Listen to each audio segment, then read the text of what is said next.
And the stories of the Bible are often used as weapons. Thinking about what Juanita said yesterday, white folk especially need to talk about this, because our history, in ways that very few of us are very conscious of, our history is the story about how the stories of the Bible have been used in extremely destructive ways. The story of the Jews, or the children of Israel, leaving Egypt and going into Canaan became the primary narrative, a primary narrative that framed the founders of this country and their encounter with the native peoples. The result was destructive. And if you speak to many native peoples today, they will tell you we are not anywhere close to dealing with the aftermath of that story. The same thing happened in Africa. King Leopold lived by that story, was part of a whole European empire that lived by that story and justified a Holocaust that very few people know about, how in a period of something like 20 years, 6 million Congolese people were killed. The estimates are between 10 and 20 million Nigerians were killed. The impact of colonialism that was fueled by an understanding of the Bible is far-reaching. I know I look pretty old. I'm 57. I know I don't look a day over 67, but I'm not that old, okay?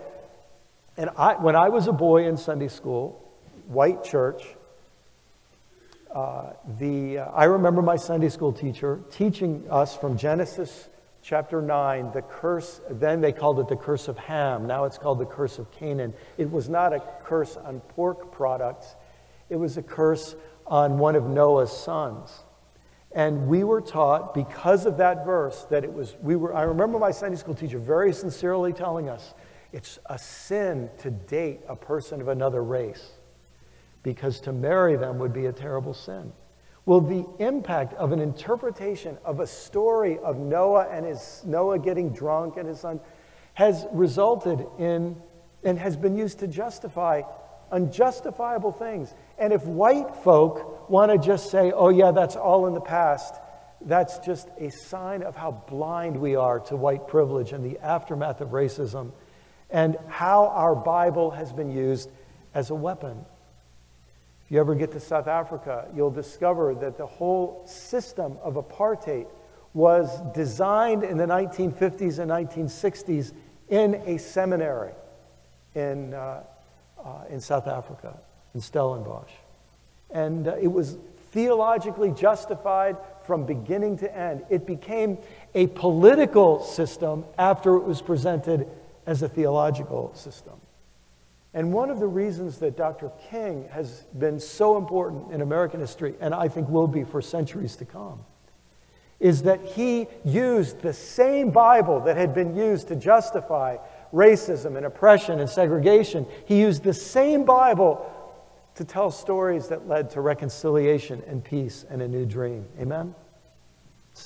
This is important. This issue of stories is important because of what it does inside of us. And then when stories form us and frame our encounter of the world, we create very different worlds. It's going on today.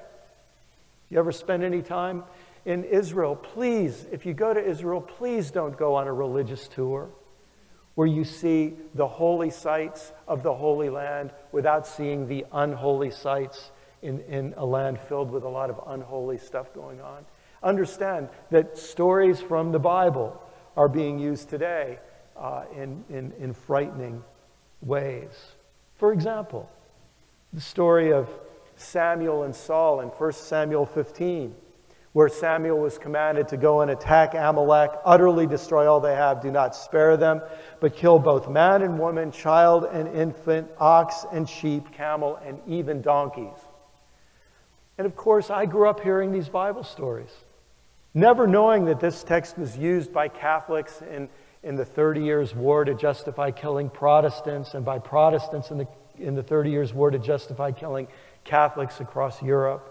how Puritans used this verse to justify slaughtering Native Americans, and how it's still being used today. Wasn't too long ago, I think it was in 2009, that Benjamin Netanyahu was asked about Iran, and his response was, "Think Amalek." Does that send a chill up your spine?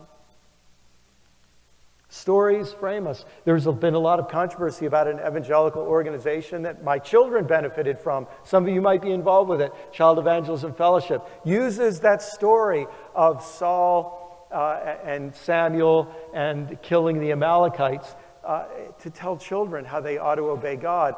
And when some atheists got a hold of that and heard, they said, "Boy, these people are being formed to kill us."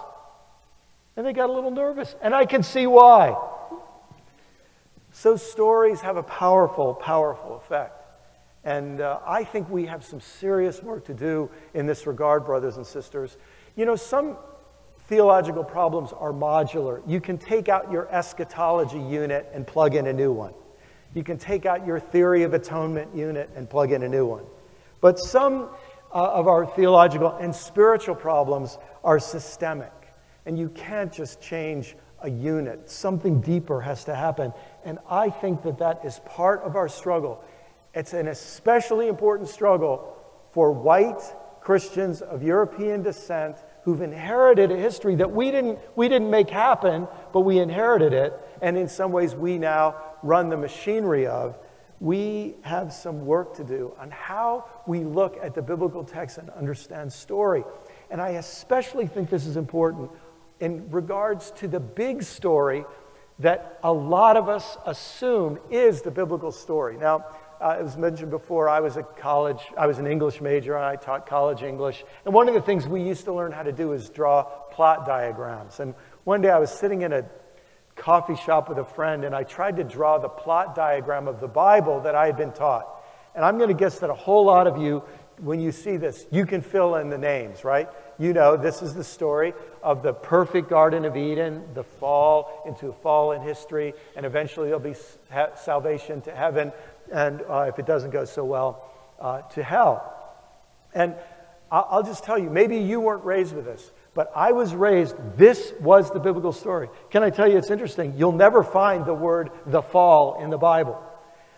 You know, this story is never told in the Bible, but a lot of us, we've never questioned this. And I know just for me to put this up is probably disturbing to some people because this is our only understanding of the Bible. And I wouldn't even deal with this if I didn't think that those atrocities that have happened in the past have something to do with this story.